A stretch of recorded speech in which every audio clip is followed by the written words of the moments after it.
And I think we're probably automatically up. All right. So welcome to, we'll find out if we're live. We'll find out if we're live or not, but we're going to go with it. All right.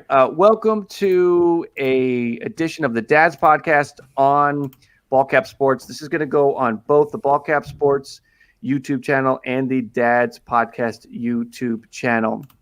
For anybody who's going to hop on this on the BALLCAP Sports, this is me and Brian Drake. We do a Dad's Podcast. Bryant joins me. There's two other dads that join me.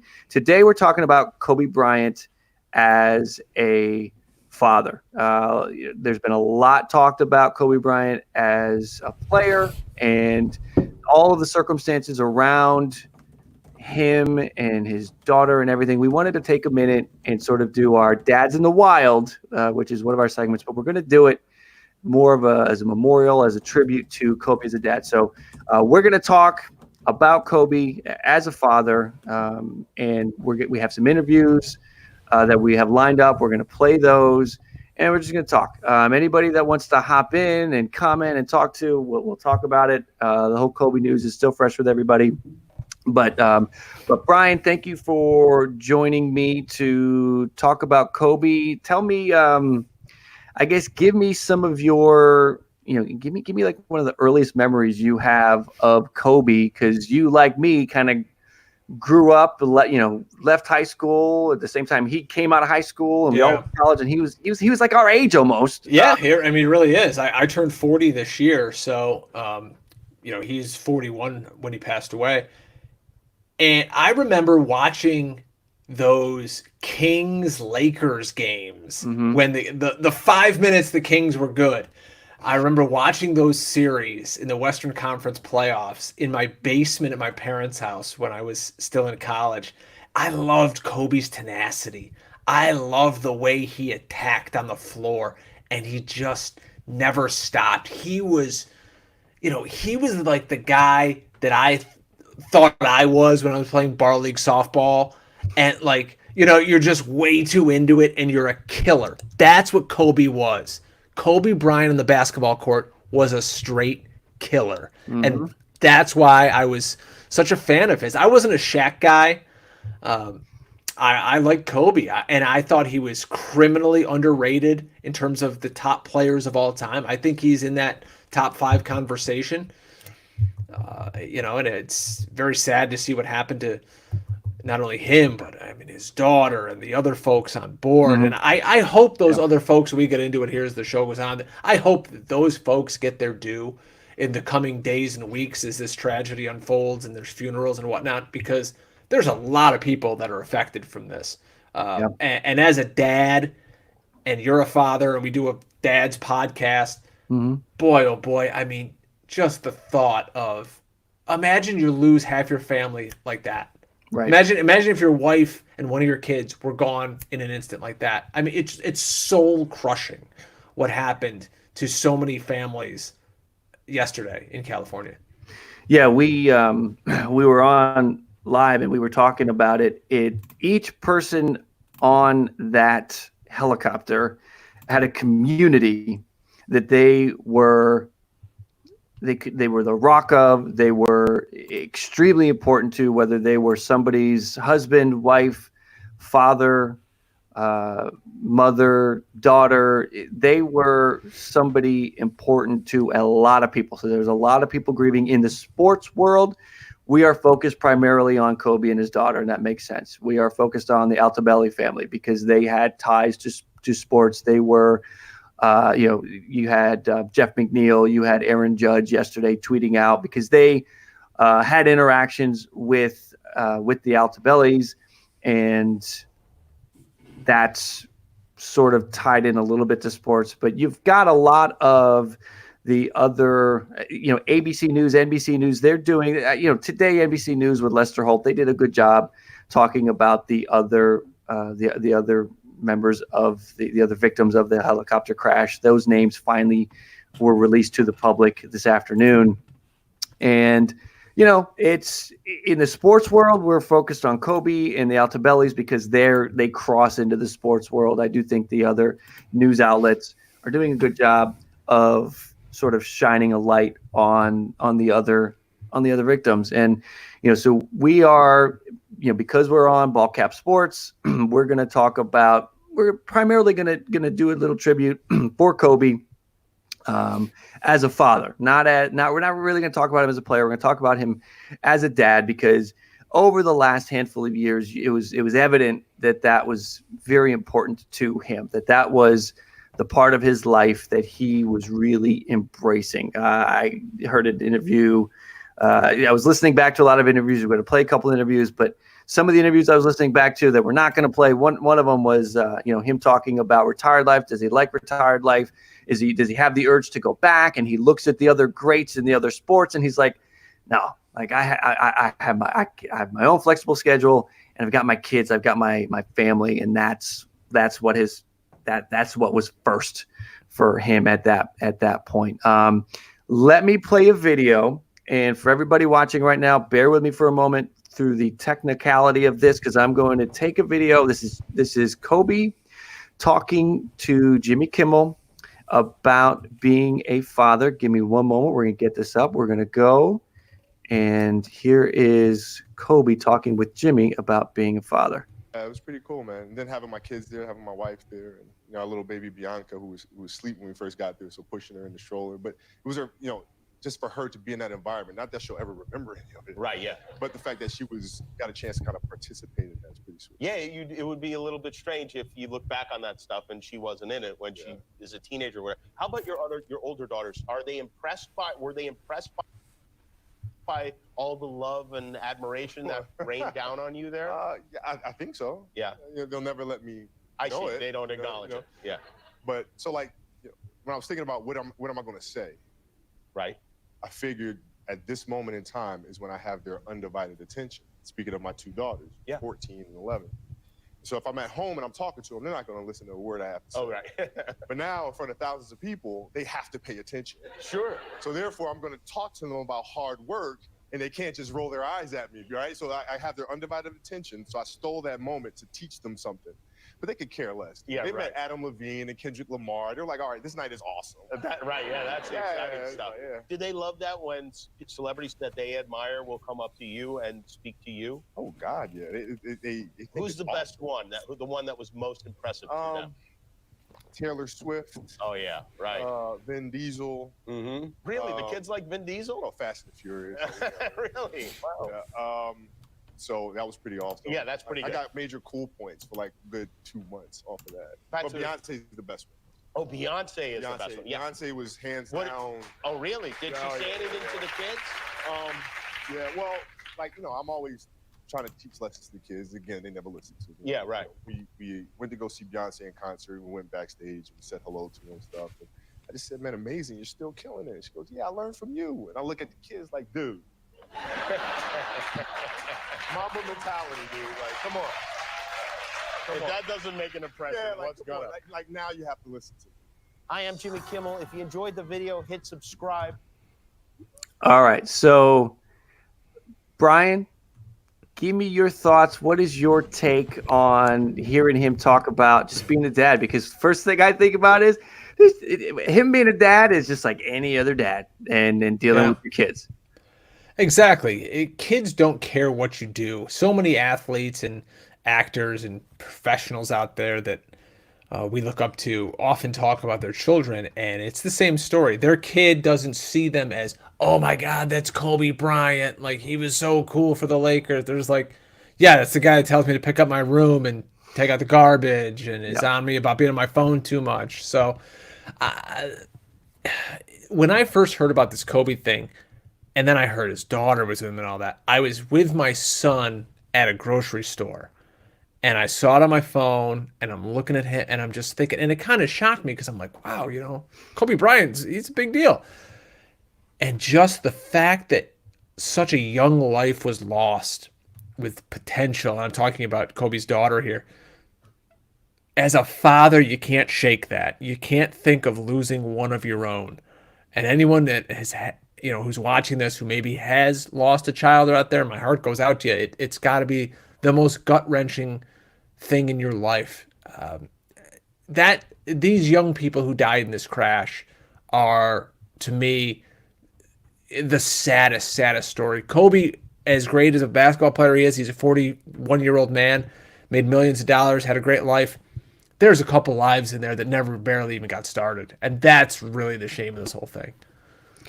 Yeah, it's heartbreaking on so many levels. It impacts so many people from different levels because you're either a parent and you have kids, or you're kids and you have your parents. And there was the story on the NBC News where I can't remember. I hate that I can't remember, but it was one of the women that died on the helicopter, and she had 3 kids. She had 3 young kids, and the father was saying that last night his 3-year-old was crying for his mother. Oh, and she's gone. Yeah. How do you get around that? You don't, and it is just it's not fair. Life isn't fair.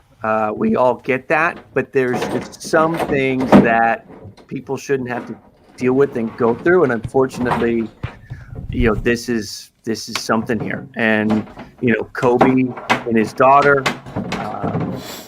they were on their way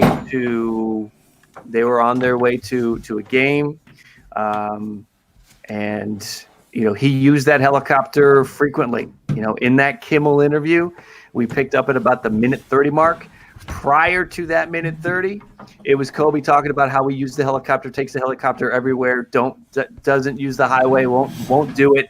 He takes the helicopter everywhere, and he had done that back in his playing days. So, that's what it was. But I do, I watched that video of Kobe talking with Kimmel about being a dad, and it really is. It's like Kobe, to most of us, is on a pedestal as a basketball player, as an icon, but as a dad, he's on the same level. And that's the personal side of this that was lost, that his wife lost a daughter and a husband. Ugh. Beyond it was Kobe Bryant or anything, that happened. And it is just really, really just, heartbreaking all around. He has 3 other children, correct? He has a newborn. He had a baby that was born in June. He has I believe it's a 3-year-old. He has an older, like a 16 or 17-year-old, and he has a 3-year-old, and then he had like a 6-month-old. So he's got 2 kids. Yeah, he's got 2 kids that will never have a memory of seeing or being with their father. And they'll see videos of him, and forever they'll know who their father was through all of these interviews, through all of everything that you see online, and all of that. They'll get a feeling for what their father was, but they won't have those intimate moments with him, and that's what's hard here. And then I have another one I want to play, and this really is him and him being a father, because he did this book. And the book ends up winning an award, right? This book, he talks about in this video that I'm about to play. He talks about how he wanted to do the book for his daughters, so that his daughters could see females of color in these positions. Because if you go out there and you look at a lot of books that are out there, it's sort of it's one way, right? And he wanted to do this for that. So, all right, bear with me again. Technology coming at you. I'm going to grab this video of him talking about the book on GMA. This was back in the fall. A longtime athlete. Sports is a very emotional thing. And in our world, that emotion is what creates the magic. Why did you decide to write this book about a girl playing tennis?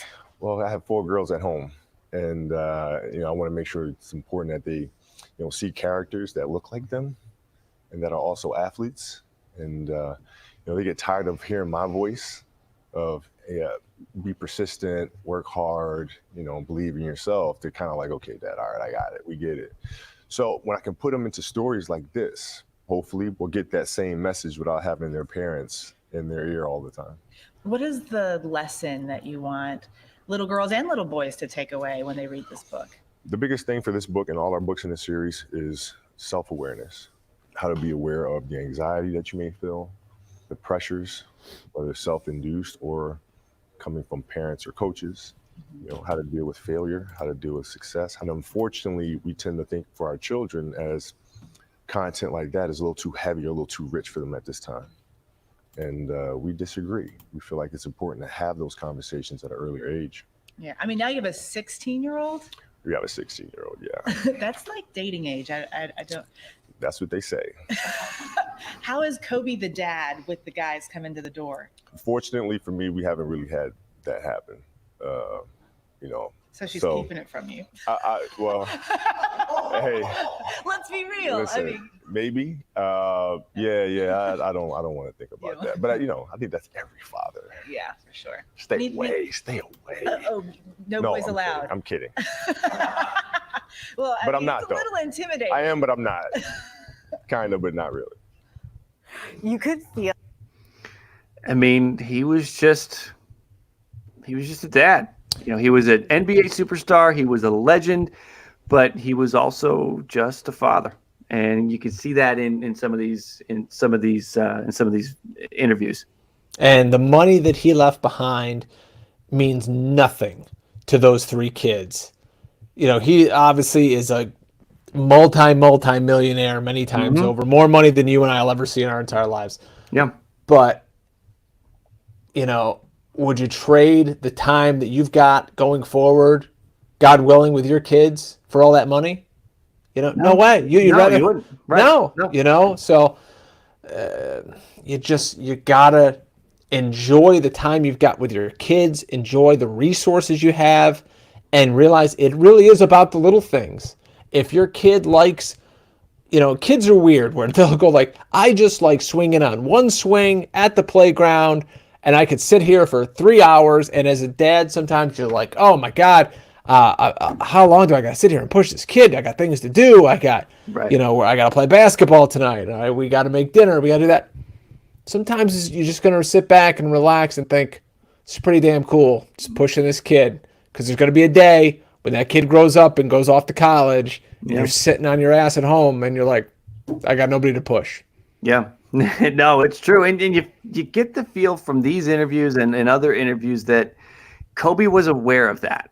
And not everybody's aware of that. Not every father gets that. They're kind of just living day to day, or they're annoyed at the responsibility, or, then you've got some dads that just take off. And Kobe really embraced that. Be remiss to not comment, about this, but he had some skeletons in his background, right? The whole Colorado thing was not good, but I think most people in a situation where something bad happens, they would ask for a second chance. And they would like a second chance. And whether we give that to them as individuals is a whole nother thing. I may not want to give you a second chance, but you may want to give him a second chance and all that other stuff. And that's, he was doing the best he could with his second chance, I think. And everything that he was doing, he was sort of taking that and putting all that energy and that emotion into being a father and doing things like the books and including his kids in the ceremonies and making sure they were there and thinking about, listen, they don't listen to me at home. So I got this opportunity when I'm in front of everybody at the Staples Center to sort of get a subliminal message across to them about hard work and all this other stuff. It really is, he was thinking about that. And that shows that he was really locked into being a dad, and he loved Gigi, and he was so excited about her. You could see it. Not that he had favorites or anything, but she was at the games with him. He was coaching her up with basketball. She was a young, aspiring basketball. She was on a travel basketball team, certainly with the jeans. Who knows where that could have gone? We'll never know. But he was really an active participant in his kids' lives, and that sometimes is more than enough, because you don't always get that. You get some dads that don't care, and he really did. Yeah, and you can. It's tough. It's a weird situation, and I'm on Twitter, and I've got followers, and I follow a lot of people on there who are throwing out hot takes left and right. And like we said, he was, he confessed to what he did in Colorado, and that's a horrible situation. You can't gloss over it. He is now a father of 4 daughters. At some point, he would have had to have had this conversation about what he did with those girls. Maybe with his oldest he already had. I can't imagine having that conversation and, sitting down with your daughter, telling her what you did and all that. And it's not us to judge.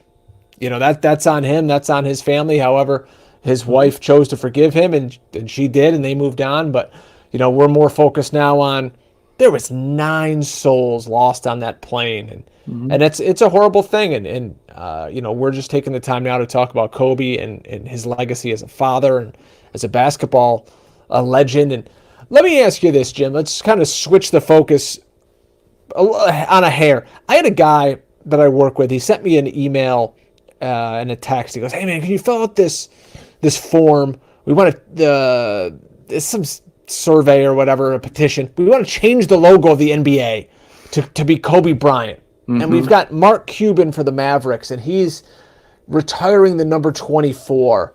And I don't want to sound like a dick, but I'm gonna say it.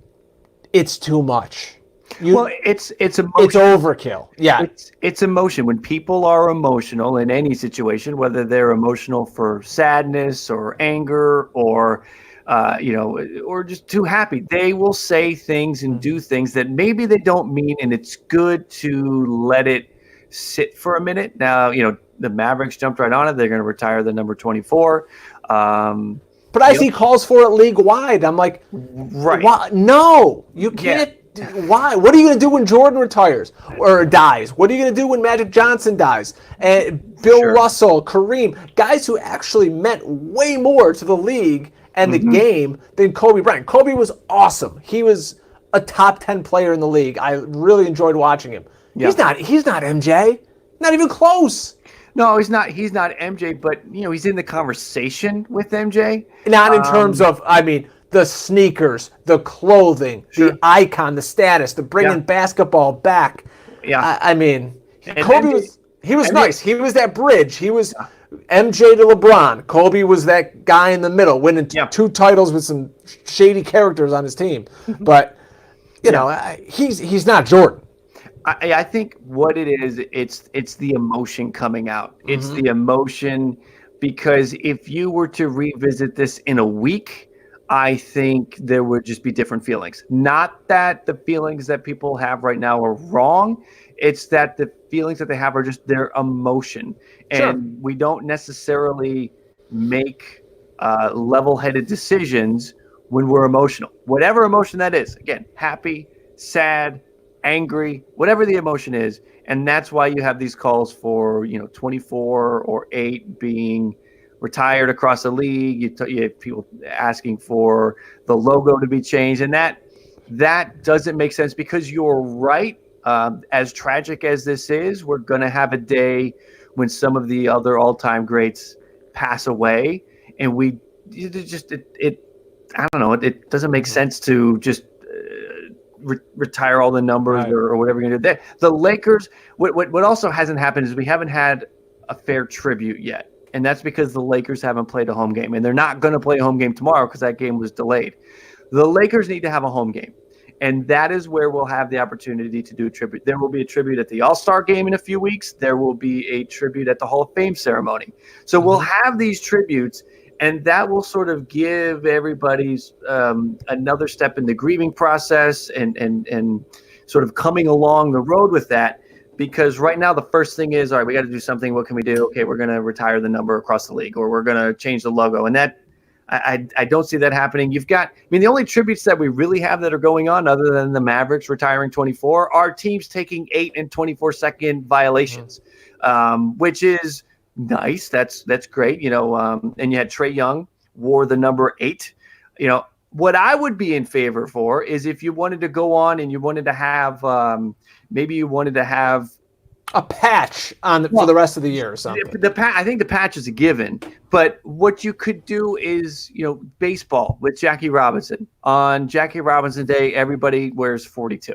You could have a situation where I don't. Kobe's birthday off the top of my head isn't coming to me, but if there is a Kobe Day, you could have, and maybe it is, January 26th. I don't know if you want to memorialize that day, the day that he died, but you could memorialize a day and let everybody in the league wear 24 or 8. That could be a way to memorialize him that doesn't cause big changes with logos and here's a better idea. Not a better idea. Here's another idea.